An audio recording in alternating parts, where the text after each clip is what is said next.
prêt à plonger dans les montes les plus mortels du rodéo?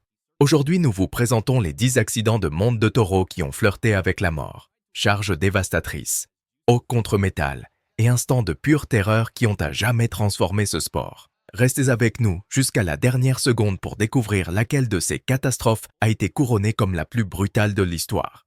Likez, abonnez-vous à la chaîne et activez la cloche pour ne rien manquer de cette montagne russe d'adrénaline. 10. Cyrano. Alves.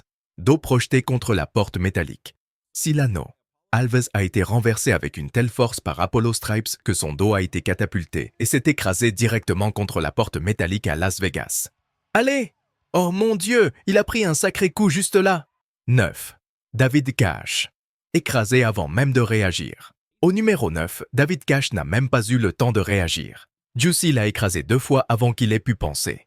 Oh, Cash est tombé net, mais au moins il est resté conscient. 8. BJ Crumps. Miss KO par Ian Law, BJ Crumps croyait maîtriser la situation. Jusqu'à ce que Ian Law le mette KO d'un seul coup à la tête. Oubliez ça, faites-le. C'est le round 2, c'est parti. Il saute à gauche, baisse-toi mon gars. BJ Spur y travaille. Oh oui, il est KO. Il est KO. Regardez ces toréadors. 7. Cody Custer. Mâchoire brisée par Locomotive Breath. Aucun choc n'atteint la brutalité de celui de Cody Custer, dont la mâchoire a encaissé l'impact en pleine tête de Locomotive Breath. 87 contre 1, il l'a balancé. Une autre rotation à gauche. Tiens-toi droit, c'est parti, ne laisse pas tes pieds voler. Et pour couronner le tout, le taureau l'a fait tourner à 360 degrés en plein volume, comme s'il ne pesait rien. Oh mon Dieu! Quelle rotation brutale! Custer ne savait même pas si la monte était terminée. Sa mâchoire ne semble pas en bon état, John. Elle lui pend. 6. Tuff Headman. Chargé et mis KO par Badassius. Au numéro 6, Tuff Headman a croisé la route du légendaire Badassius et a fini KO. Ouvre cette porte. Les portes se sont écartées d'un coup et, avant qu'il ne puisse réagir, Badassius s'est élancé et a tenté de le renverser avec force. Headman n'a pas eu la moindre chance. Son visage a heurté la corne du taureau, le laissant vaciller au sol, peine à bouger. Voilà, en plein visage. Il est KO. Ouvre cette porte, mec. 5. Chad Castillo. Suspendu à El Niño. Au numéro 5, Chad Castillo a vécu une monte devenue cauchemar. Il est resté suspendu à El Niño, incapable de se libérer. On l'a, mon pote. El Niño, ouvre cette porte. Voilà. Castillo est entré dans l'arène plein d'espoir, prêt à marquer son empreinte, mais tout a dégénéré en un instant. Le taureau l'a traîné sans pitié tandis qu'il restait accroché, sans pouvoir détacher la corde. La PBR a qualifié cela de « l'accrochage le plus long de l'histoire ». Quel bel effort, ça va être serré, et il y est toujours. Chad Castillo en difficulté. Les toréadors tentent de le secourir, mais il pourrait y rester un bon moment. On a James DeBoer à cheval qui essaie de monter pour l'attraper à la corde, mais il a perdu pied. Perdre pied, c'est une mauvaise nouvelle. Quand El Niño a traversé l'arène, Castillo était resté sans défense. Il ne sentait plus ses jambes. Il savait que quelque chose n'allait pas, mais ne pouvait rien faire. Au moment où j'ai su que j'étais accroché, je ne sentais plus mes jambes, a expliqué Castillo. Les jambes, c'était vital pour m'extraire de cette situation infernale. Je suis devenu encore plus impuissant quand les toréadors n'ont pas pu me sauver, tandis qu'El Niño s'éloignait à une telle vitesse que je ne les ai même plus vus. Les rapports médicaux ont confirmé le pire. Il s'était cassé les 2 bras et les jambes s'étaient immobiles. Son corps avait été anéanti. 4. Jim Sharp. Choc brutal avec Lights Out. Au numéro 4, Jim Sharp est arrivé confiant pour affronter Lights Out, mais ce taureau lui réservait la pire des expériences. Allez! Dans les premières secondes, tout semblait sous contrôle. Mais alors Lights Out a sauté avec une puissance dévastatrice qui a déséquilibré Sharp. Il a tenté de reprendre sa position, mais c'était déjà trop tard. Sa tête a heurté de plein fouet le crâne du taureau.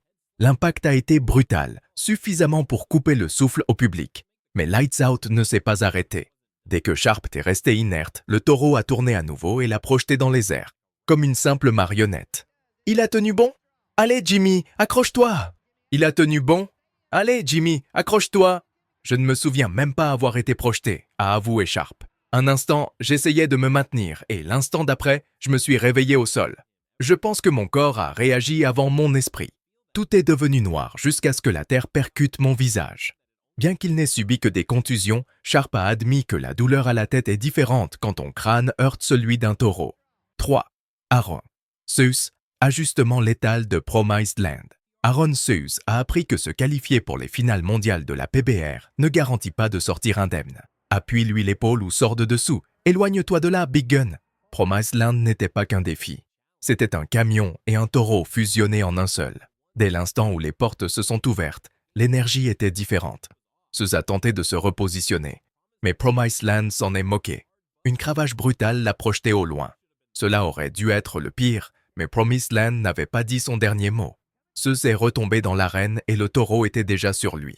Les sabots ont d'abord frappé son flanc, puis effleuré ses côtes, avant que la tête du taureau ne s'enfonce comme pour ouvrir le passage. « Allez, Brillo, voyons ce que tu as !» Promised Land en action, tourne à gauche, appuie-lui l'épaule, dégage de dessous. Il a été percuté avec une telle violence et piétiné avec tant de férocité que, pendant quelques secondes, Seuss n'avait ni repère ni conscience de lui-même. Il s'en souvient par bribes. Je pensais tomber et rouler. C'était le pire scénario que j'imaginais. Mais en touchant le sol, j'ai compris que j'étais dans autre chose. Je ne pouvais pas me relever, ni bouger. Alors j'ai senti le sabot, puis l'impact sur la poitrine. Je croyais ne jamais m'en sortir. Finalement, il en est sorti, très lentement. Promised Land avait décidé qu'il ne s'agissait plus de monter, mais de faire payer un lourd tribut, et Seuss l'a vécu jusqu'à la dernière seconde. 2. Mason Lowe.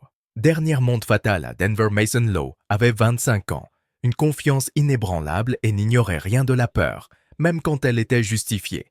Il avait du tempérament, de l'équilibre et du timing, mais tout cela n'a servi à rien à Denver, en janvier 2019, pendant le National Western Stock Show. Lowe a fait ce qu'il faisait toujours, concentration totale. Le taureau s'est déchaîné dès l'ouverture de la porte et Mason s'est accroché de toutes ses forces. On voyait la tension dans son bras. Son corps se balançait au rythme de l'animal, cherchant à s'ajuster et à rester centré. Mais tout a dérapé, il a glissé. Son corps a heurté le sol avec force et désorientation. À peine a-t-il eu le temps de lever la tête. Sa poitrine a été écrasée, la valve de son cœur s'est déchirée et l'hémorragie interne a commencé avant que quiconque puisse intervenir. On l'a transporté à l'hôpital, mais il était trop tard. Nous avons une triste nouvelle à annoncer ce matin depuis le Stock Show. Un cavalier de taureau est décédé suite à l'épreuve d'hier soir. Le nom de Mason Lowe résonne dans le circuit, non pas pour sa mort, mais pour la manière dont il a chevauché avant cette dernière chute. 1. Chris Shivers. Châtiment impitoyable de Shorty pour Chris Shivers. Ce n'était pas un accident, c'était une punition en bonne et due forme. Tout a commencé quand il a choisi un taureau qu'il ne connaissait pas. En réalité, je ne le connaissais pas, je ne l'avais jamais vu.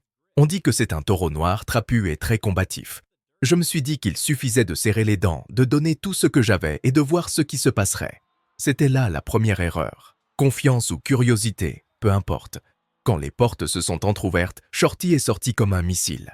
Avant que Shivers n'ait pu ajuster sa prise, une corne lui a heurté la tête de plein fouet. Il est tombé comme si on avait débranché son corps. On aurait pu croire que ce coup suffisait, mais ce n'était que le début. Shorty est revenu, l'a retrouvé, et cette fois, ce n'était pas un simple choc. C'était une déferlante de coups. Il a utilisé ses cornes comme des armes et les a enfoncées encore et encore. Les toréadors ont surgi pour distraire le taureau et on a cru pouvoir contrôler la situation. Jusqu'à ce que Shorty change d'avis. Shivers ne pouvait plus bouger, son corps ne répondait plus et il gisait complètement exposé. C'est alors que les médecins se sont précipités pour lui venir en aide, car la situation était critique. J'aurais dû savoir ce qu'était Shorty. Ma faute, c'est de ne pas l'avoir connu. Cela m'a coûté très cher cette nuit-là. J'ai eu les jambes fracturées de toutes parts. J'ai payé le prix fort. Shivers a compris que le taureau qu'il n'avait pas voulu connaître était une tempête, et lui n'était qu'au milieu de l'œil du cyclone. Ce n'est pas seulement une épreuve de bravoure, c'est un sport impitoyable. Le mot brutal est un euphémisme. Ici, il n'y a pas de place pour l'hésitation ni la peur. Vaciller, c'est devenir la proie et se faire broyer sans pitié. Ces 10 épisodes bouleversants prouvent que, dans la monte de taureau, la frontière entre la gloire et le désastre peut disparaître en un clin d'œil. Chaque choc brutal souligne le courage de ceux qui, malgré la peur et la douleur, retournent à l'assaut de la bête pour forger leur propre épopée. Au final, ce sont ces charges dévastatrices, ces secondes de panique et ces sabots martelant l'arène qui élèvent ce sport au rang de véritable rituel de résistance et d'honneur. Seul celui qui a senti le craquement des os ou la morsure d'une corne comprend le prix de chaque instant de gloire. Puisons dans ces moments extrêmes l'inspiration pour célébrer non seulement le triomphe, mais aussi ce courage indomptable qui bat dans le cœur de chaque cavalier prêt à défier l'impossible.